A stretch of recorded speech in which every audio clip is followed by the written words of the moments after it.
Hi అండి, welcome to my channel Heena's home style journey. ఈరోజు మేము మటన్ బిర్యానీ చేయబోతున్నాం. ముందుగా దానికి కావాల్సిన ఇంగ్రీడియంట్స్: మటన్ క్లీన్ చేసి పెట్టుకోవాలి. మటన్ క్లీన్ చేసుకుని కుక్కర్లో ఒక 5 విజిల్స్ అయితే పెట్టుకోవాలి. దాంట్లో కొద్దిగా పసుపు, అలాగే కొద్దిగా ఉప్పు, అలాగే కొద్దిగా వాటర్ వేసుకొని ఒక 5 విజిల్స్ అయితే పెట్టుకోవాలండి. ఇది 5 విజిల్స్ వచ్చే లోపల అయితే మేము బిర్యానీకి కావాల్సిన ఇంగ్రీడియంట్స్ అన్ని రెడీ చేసుకుందాం.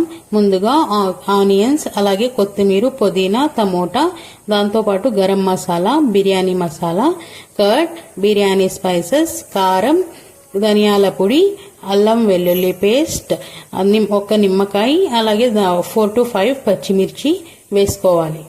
బియ్యం కూడా క్లీన్ చేసి పెట్టుకోవాలి. ఆయిల్ అయ్యే లోపల అయితే మేము ఈ పక్క మటన్ ఫ్రై చేసుకుందాం. ఇలా కొద్దిగా ఆయిల్ వేసుకోవాలి. ఆయిల్ కొద్దిగా హీట్ అయిన తర్వాత బిర్యానీ స్పైసెస్ వేసుకోవాలి. అలాగే పచ్చిమిర్చి వేసుకోవాలి. వేసుకొని ఇలా ఒకసారి కలుపుకోవాలి. ఇవి కొద్దిగా ఫ్రై అయిన తర్వాత ముందుగానే కట్ చేసి పెట్టిన ఆనియన్స్ వేసుకొని ఇలా బాగా కలుపుకొని ఇవి బాగా బ్రౌన్ కలర్లో వచ్చినంత సేపు ఫ్రై చేసుకోవాలి. ఆనియన్స్ వేసే లోపల మా ఇంట్లో అయితే సిలిండర్ అయితే ఖాళీ అయిపోయిందండి. ఇంకా చేసేది ఏమీ లేక రైస్ కుక్కర్లో అయితే వండుతున్నాను. ఇప్పుడు బుక్ చేసినా వచ్చేకి ఇంకా 2 hours 3 hours పడుతుంది కాబట్టి లంచ్కి టైం అయిపోతుందని ఇప్పుడు రైస్ కుక్కర్లో అయితే వండుతున్నాను. ఇలా బ్రౌన్ కలర్లో వచ్చినాక అల్లం వెల్లుల్లి పేస్ట్ వేసుకొని ఇలా కలుపుకోవాలండి. బాగా ఇది పచ్చివాసన వెళ్ళే అంతలాగా ఫ్రై చేసుకోవాలి. ఇలా పచ్చివాసన వెళ్ళిన తర్వాత కారం వేసుకోవాలి. అలాగే కొద్దిగా ధనియాల పొడి, అలాగే కొద్దిగా బిర్యానీ మసాలా, అలాగే కొద్దిగా గరం మసాలా వేసుకొని బాగా కలుపుకోవాలి. కలుపుకొని ముందుగానే కట్ చేసి పెట్టిన టమోటా వేసుకోవాలి. టమోటా వేసుకొని ఇలా బాగా కలుపుకొని ఇది కొద్దిసేపు మగ్గనివ్వాలి. మగ్గిన తర్వాత మేము ముందుగానే బాయిల్ చేసుకున్న మటన్ అయితే వేసుకోవాలి. ఇలా మటన్ వేసుకొని ఇది బాగా కలుపుకోవాలి. ఇలా మటన్ వేసుకొని బాగా కలుపుకొని ఒక 5 minutes బాగా ఉడకనివ్వాలి. దాంట్లోనే కొద్దిగా పుదీనా, అలాగే కొద్దిగా కొత్తిమీర వేసుకొని ఇప్పుడు ఒక 5 minutes బాగా ఉడకనివ్వాలి. ఒక 5 minutes బాగా ఉడికిన తర్వాత ఇలా ప్లేట్ తీసి ఇంకోసారి కలుపుకోవాలి. ఇలా కలుపుకున్న తర్వాత కర్డ్ వేసుకోవాలి. ఇలా కర్డ్ వేసుకొని కలుపుకోవాలి.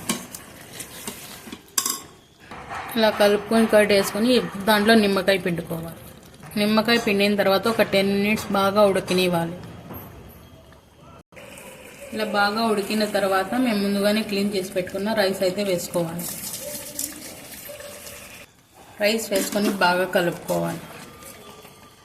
ఇలా బాగా కలిపేసిన తర్వాత మేము ఏ గ్లాస్తో అయితే బియ్యం తీసుకుంటామో ఆ గ్లాస్తో అయితే వాటర్ వేసుకోవాలి. నేనైతే ఈ గ్లాస్తో 2 గ్లాసులు అయితే బియ్యం తీసుకున్నాను. అందుకే దీంతో 4 గ్లాసులు వాటర్ అయితే వేసుకుంటాను. ఇలా వాటర్ వేసుకొని బాగా కలుపుకొని ఇంకా సాల్ట్ చెక్ చేసి ఇంకా 5 to 10 minutes అయితే బాగా ఉడకనివ్వాలి.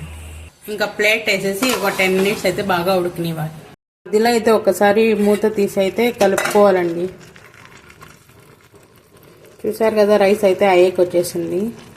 ఇంకా ఇది దమ్ చేసేస్తే అంతే అండి, అయిపోయింది అట్లే బిర్యానీ.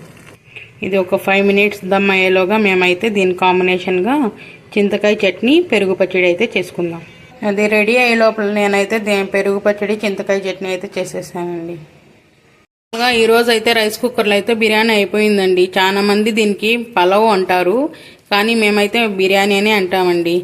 ఇంకా టేస్ట్ చూసేస్తే ఎలా ఉందో చూసేస్తే సరిపోతుంది. కానీ నేనైతే ఎలా వస్తుందో ఏమో అనుకున్నాను, కానీ చాలా బాగా అయితే వచ్చింది. ఈ బిర్యానీ అయితే చాలా బాగా వచ్చింది.